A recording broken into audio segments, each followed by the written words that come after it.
The bustling energy of Iridia's city shimmered under the weight of ambition. From the top floor of his corporate headquarters, Julian Vance surveyed the metropolis that had shaped him, rough, relentless, and electric. The skyline stretched wide, but his thoughts narrowed to one troubling point: Marcus Thorne. Julian had built a luxury retail empire from the ground up. Raised in Briarwood by working-class parents, he'd fought for every inch of ground beneath him, overcoming doubters' prejudice, and the silent ceilings others pretended didn't exist. His boutiques now lined Regent Street, Rodeo Drive, and Ocean Drive's most elite avenues. Yet here he was again, forced to confront what he thought he'd already conquered. Whispers had reached him about Marcus, his Greenwich Village store manager. Employees spoke in hushed tones about how certain shoppers were treated. The wealthier, often fair-skinned clientele were catered to like royalty, while others, especially those of color, were ignored, questioned, or even subtly ushered out. Nothing was ever written down, nothing ever said aloud. But Julian knew he'd lived that life before. It always had a scent, cold, polished, and poisonous. Sales reports painted Marcus as a star. Revenue was up, VIP clients kept returning. But that only deepened Julian's unease. He hadn't built his company for numbers alone. He had built it to challenge the definition of luxury, to open spaces that had once shut men like him out. And now, one of his own may have turned that vision on its head. That night, he slipped into a pair of jeans, a hoodie, and clean sneakers. He left the expensive timepiece in its case. No labels, no armor, just himself. Before heading out, he stood in front of the mirror. For a flicker of a second, he saw his younger self, angry, tired, and hungry. The boy who had once been told, "People like you don't shop there." He arrived at the Greenwich Village store near closing time. The streets buzzed with life, but inside, everything felt still, too still. Polished floors, brass-trimmed counters, employees buzzing around only certain customers. Julian picked up a sleek leather satchel from a display, one he himself had helped design. No one acknowledged him. Then Marcus emerged. Tall, clean-cut, and smug, Marcus's eyes scanned the floor until they landed on Julian. Instantly, his posture changed, becoming tense, watchful. Julian saw it all in that single glance. Suspicion, arrogance, disdain. "Can I help you?" Marcus asked, his tone stiff. "I was just admiring this satchel," Julian replied calmly. Marcus barely looked at it. "That's a high-ticket item. Just making sure you're aware." "I am," Julian said. "We're a premium establishment," Marcus added. "We try to avoid unnecessary handling of merchandise." Julian gave a slow nod, then gently placed the satchel back. "Understood." Marcus didn't move. "If you just browse, I may have to ask you to leave." Silence. Not a whisper from the staff. Just stares. No one stepped in. No one stopped it. Julian felt that old sting return, but this time it cut deeper, because it was his store. He left without a word. The cool evening air hit him like a wave. He could have gone back in, revealed who he was, watched Marcus squirm. But that wasn't the move. Not yet. Anger was fire, but justice, that was strategy. The next morning, Julian arrived at HQ in a custom Navy suit. His presence turned heads. He was early, focused, calm. His assistant, Chloe, greeted him. "Mr. Thorne is on his way for the regional review."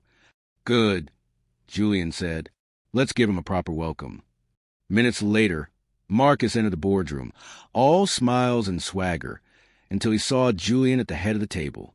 The blood drained from his face. "Mr. Vance," Marcus stammered. Julian didn't rise. "Marcus," he said flatly, "please sit."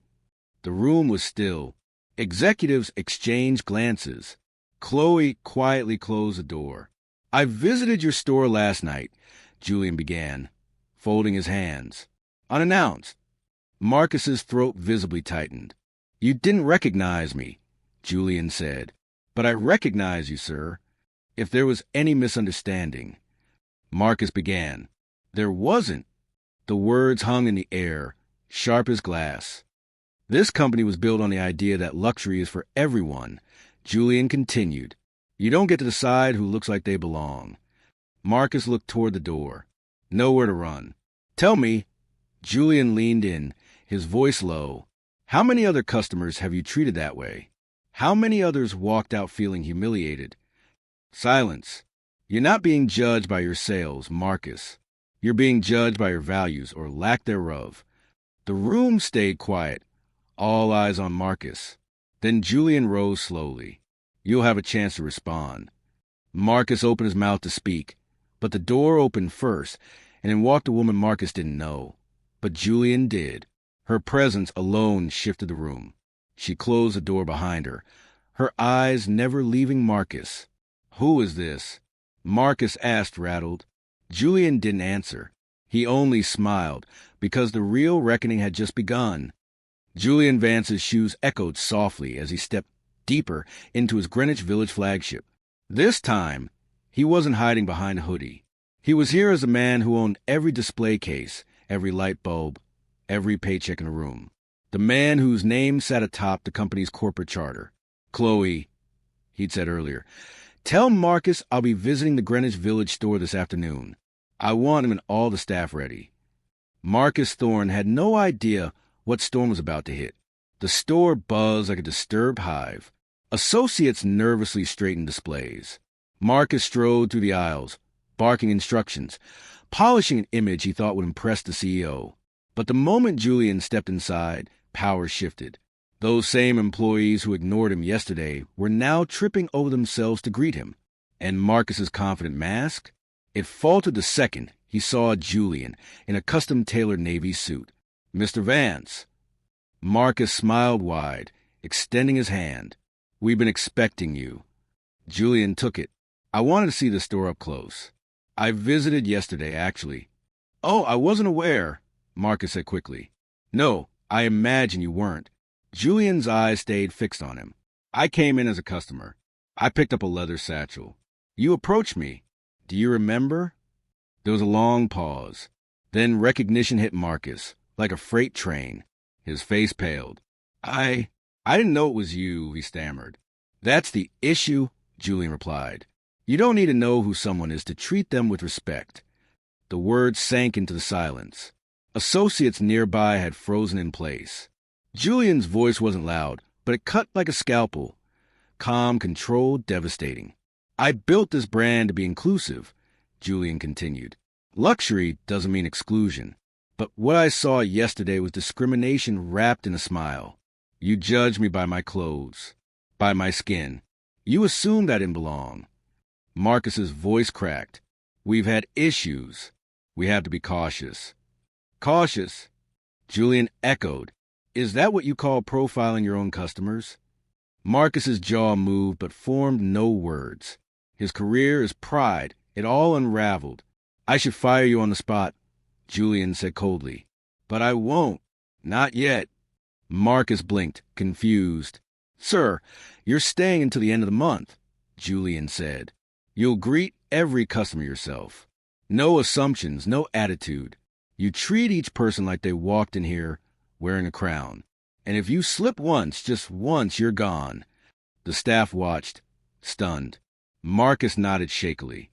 Yes, Mr. Vance. I understand.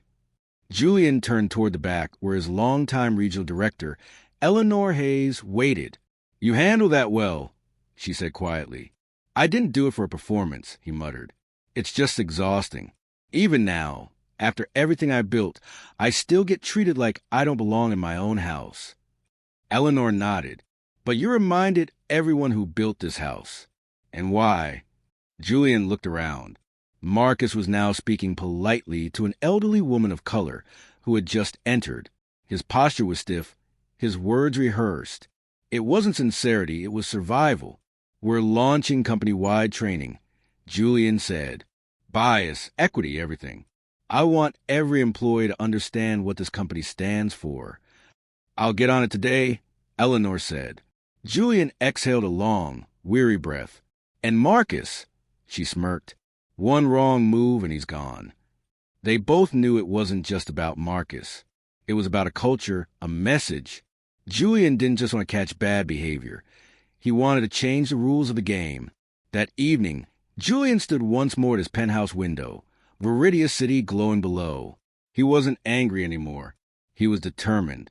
Success hadn't freed him from prejudice, but it had given him the power to confront it, and now he intended to use that power loudly.